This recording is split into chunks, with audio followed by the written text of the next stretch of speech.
Hello everyone, welcome to A4 dot point, and today we're looking at designing and explaining a ration to meet the nutritional requirements of a selected animal for a particular stage of production. Now, what we need to do here is we both need to create the ration in this dot point, but then also explain the components of it to ensure that it meets what the animal needs for a particular stage of production. So what could happen here is you could get asked a question. They're not going to ask you to design a ration for an animal that they name. They will just say for an animal of your choice at a particular stage of production. So you just need to remember that the ration that we have created a little bit later on, or any one really, you can choose one of the ones from the textbook, which is on these pages or just after these pages. If you want to choose a different ration to remember, that's fine, but you need to remember what the ration is and what it's made of and why those things are in there. But this is an example coming up on this sheet shortly. So first of all, we're going to look at the components of a ration and the major components in feed that an animal needs. And we're going to look at carbohydrates, protein, fat, calcium, and sodium. So we're going to look at what they are, where it's needed, what it does, and where it's found in food. Okay, so the first one, carbohydrates, they're composed of carbon, hydrogen, and oxygen, includes sugars, starch, and cellulose, provides the animal with the majority of its energy. This is the most important point here. Carbohydrates provide the animal with the majority of its energy. Energy synthesized or made from carbs is used to maintain the working of organs, regulate body temp, and enable the animal to move, amongst other things. But if you just remember those, that is good. And number three, where's it found in food? It's found in things, sugars, starch, cellulose, grains, those kinds of food. Okay, so protein. Proteins are composed of carbon, hydrogen, oxygen, and nitrogen, sometimes sulfur, and they are made up of small molecules called amino acids. Number two, they're used to make muscle. In particular, this is the most important one, that protein is used to make muscle. It helps make other tissue, wool, hair, and the main constituent of enzymes and hormones that are made in the body. And lastly, they're found in pastures. Some pastures more than others. Some pastures are particularly high in protein, such as a good quality lucerne. The third one, calcium. It's a mineral found in bones and teeth. It's obviously the same for humans. We need calcium when we're young, when we're growing, when our bones are growing and developing, and when our teeth are developing as well. And so cows or animals, sheep, need it for the same reason. It's involved also in the transmission of nerve impulses and the contraction of muscle fibers, and also, as we mentioned, the most important one, bone production. And it's found in leafy green crops, especially legumes. But of course, if you're giving an animal a feedlot diet, you can put calcium into the diet separately. Fats, so they're composed of carbon, hydrogen, oxygen as well.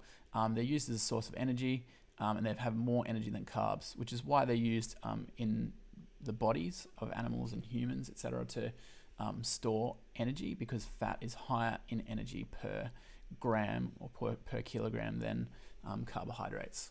So it's used for energy storage. Number two, it improves palatability of food. So palatability meaning the taste, the willingness of the animal, or the willingness of the animal to eat it, basically. If it's highly palatable, they will like eating it. If it's low palatability, they won't like eating it. It also enables the body to efficiently absorb calcium, vitamin A, essential for body functioning. And it's found in plants and seeds. And yeah, the animals don't need a high amount of fat, but it is needed in an amount. And lastly, sodium or salt. It's a mineral present in soft tissues and bodily fluids. It's like when we exercise and we need to replenish the salts in our body because we lose it through sweat. Animals also have it in their bodily fluids. And it helps out with the acid-base balance and osmotic regulation of body fluids, stimulates appetite, and prevents urinary infections. The important point here is why we include it in a diet for the cows is it helps stimulate the appetite and prevent infections of the urinary tract. And lastly, it's found in meat meal and foods of marine origin. Obviously, salt is in fish and that kind of thing. We'll also include it separately in a ration. We can add it to a ration for a cow in a feedlot. All right. Also, I want to thank Ruby for letting me use this sheet as well. Okay, so some other things that we need to consider when we put in a diet of a ruminant. We need to consider roughage, and this is the stem and the leaf part of plants. It's got high in cellulose, which is the cell wall of the plant.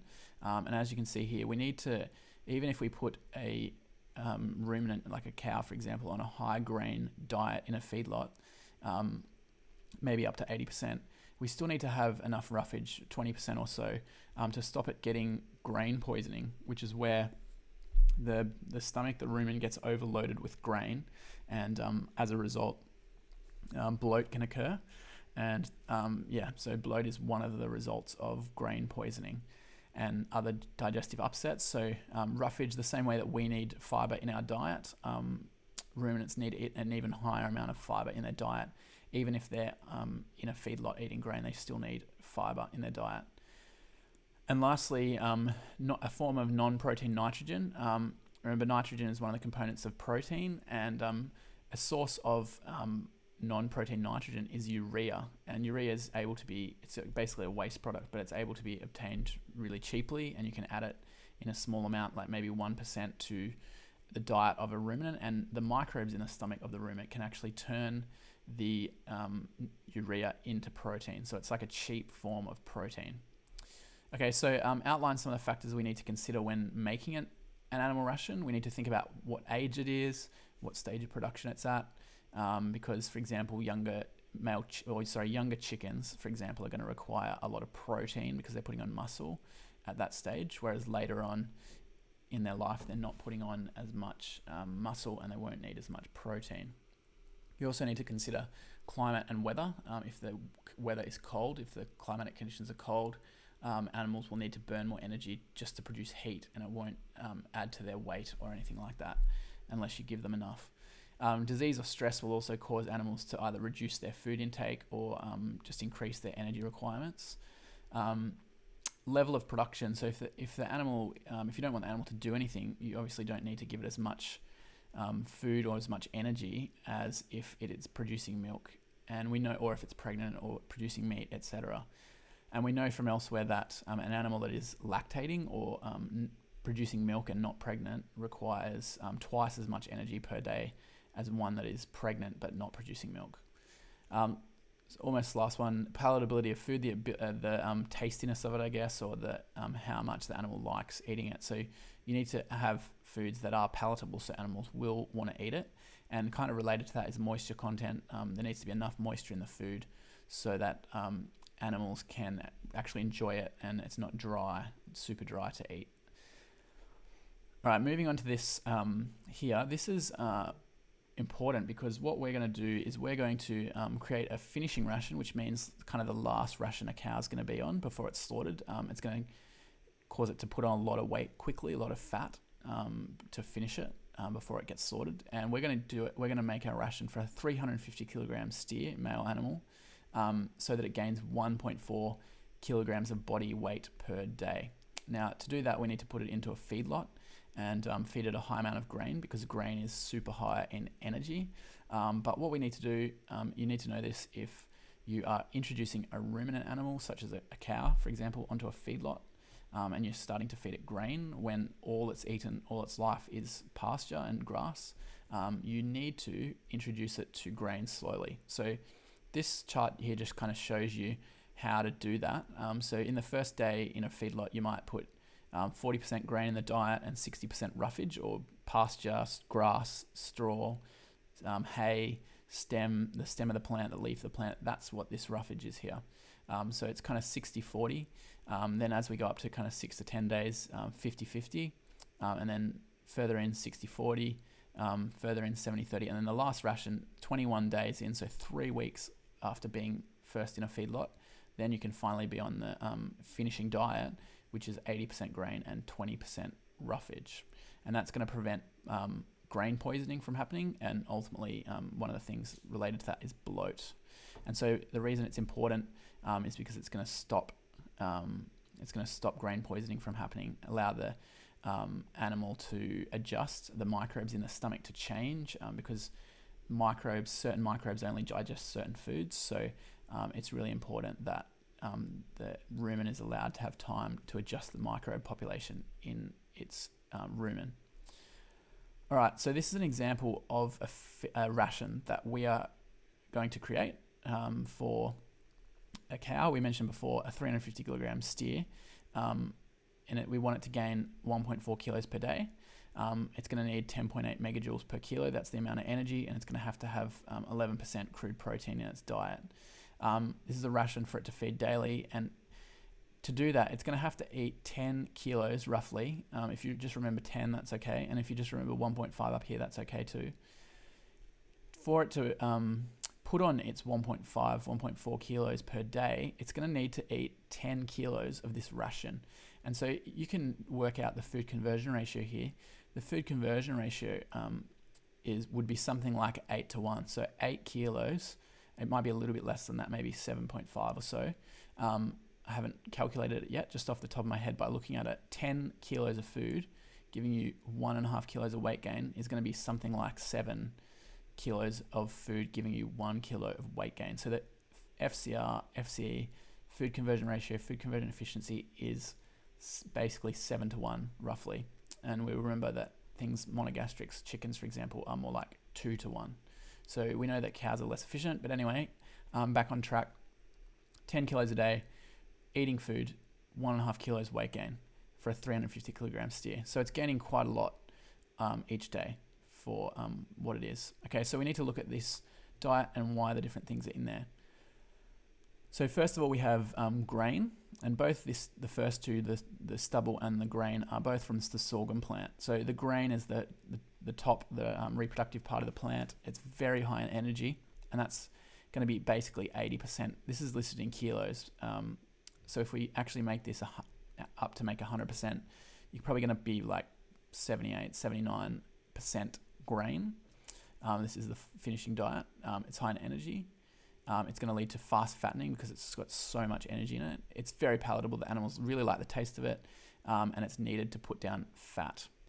The next thing is roughage. So we're going to have about 20% roughage in the diet, and remember it's a finishing diet, so it's going to have a low amount of roughage, high amount of grain, and we need it, as we said earlier, for the functioning of the digestive system to prevent grain poisoning and then bloat, decrease the risk of bloat, and it's essential to make the grains safe.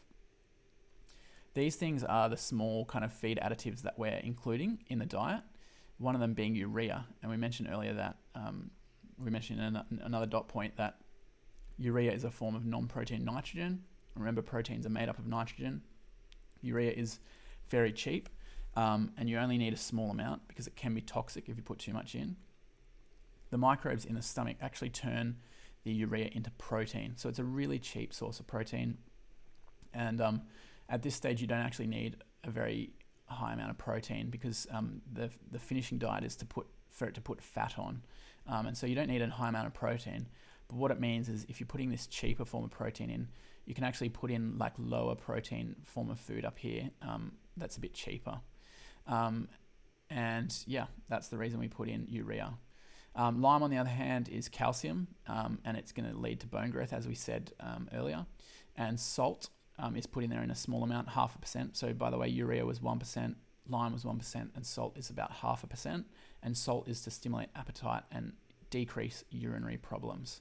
So that's our diet. That's our ration that you just basically need to remember the things that are highlighted and the percentages here and the reasons that each of those things are in to answer this dot point properly. All right, so this is an example of a question, an 8-mark question. It's been structured for you to help you out a bit. First of all, the selected animal. So if we got asked this question in an exam, it says an animal for a particular stage of production. So you need to tell the markers what that stage of production is. The animal is a steer. It's 350 kilos. The particular stage of production is that it's a finishing ration. We want it to gain 1.4 to 1.5 kilos a day. It's going to be in a feedlot. And so the components of the ration are here. We have 80 kilos of grain, about 78%, 20 kilos stubble, about 19% or so, 1% urea, 1% lime, and 1% salt in our ration. And remember, they're only having 10 kilos a day, so this could be fed, this is 100 kilos roughly, and it could be fed to 10 cows for a day, or it could last 1 cow 10 days. So an explanation of why this ration is suitable, basically you just need to go through each component and explain cause and effect of why that thing is suitable to put in the diet at that amount. And so that's what I've done here. I've put, this is why you want grain, cause and effect. This is why you want sorghum stubble, cause and effect. Urea, cause and effect. Lime and salt, I've answered those as well. So you can have a look at that in more detail by pausing if you want to. This is an example of past HC question from last year that roughly matches this dot point. So the table shows the nutritional analysis of 2 livestock feeds, feed A, feed B. Energy content's the same. Protein's a bit higher over here, not much different though. The one that's really different is the fiber, and the fiber's 12% over here and 3% there. So higher in fiber, very, very low in fiber. And then the fat is a little bit different, but not majorly. And so the question is, for 2 marks, explain, cause and effect, why feed A, this one, would be more suitable than feed B for feeding a ruminant animal. So already in the question, it's basically saying, yep, you probably should feed a ruminant animal feed A, but they want to know why. Okay, so you don't need to say, yes, you should feed it feed A, because it already assumes that in the question. But the answer is feed A contains more fiber, which is required in a ruminant to prevent bloat, grain poisoning, keep digestive system functioning. And that's an easy 2 marks there to finish.